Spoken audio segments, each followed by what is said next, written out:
Hi, my name is Samantha Luzzi. I'm a junior at DSU and I'm studying elementary education and special education. For this project, we were asked to find apps for the iPad that we could use to teach STEM or use in a PBL project. The first app I found was DNA Play. It's not free and costs $2.99 for the iPad. It's great in getting children interested in genetics, and you can use it to show your students that the type of DNA we have is vital in how our physical characteristics form as we get older. Several reviews I found praise this app for being easy to use, and I wholeheartedly agree. As you go through the game, you would complete DNA puzzles to add different characteristics to your blank character.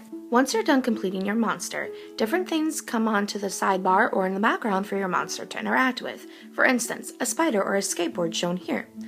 As you're done completing your monster, you can add it to a gallery, and with over 200 billion possible combinations, this app really can never get boring. I would most likely use this app in a K through 4th grade setting, as it is geared for younger audiences, but does a good job of getting kids interested in genetic code. With a 4 out of 5 star ranking, I feel it's worth the $2.99 if you're interested in something for a science classroom.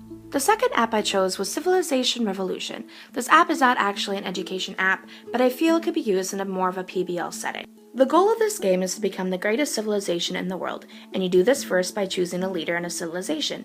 Now, depending on the leader or civilization you choose, you get certain advantages. For instance, if you choose Mahatma Gandhi, all the advantages you get would not be military-based, but they would be culturally based. There are several different ways to win the game, such as militarily, by capturing every country's capital, or scientifically, by advancing so far that you can get somebody to the moon.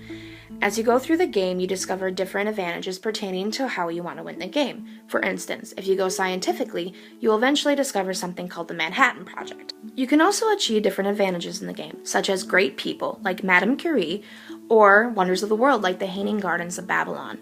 And this is how I think that this game can be used in a PBL setting, because you can do research on almost anything you find in this game. Imagine taking your students into groups of 4 and having each student choose a different civilization and a different means of victory, playing against each other, and doing a project based on how they advance their society. I think it could cause great discussion and some really interesting projects. Many reviews I've read on this game state that it has fairly intuitive gameplay.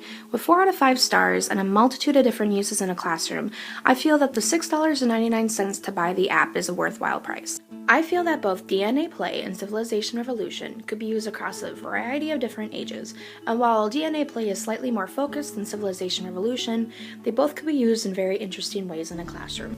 I hope you enjoyed hearing about these 2 different apps for my assignment, and thank you for watching.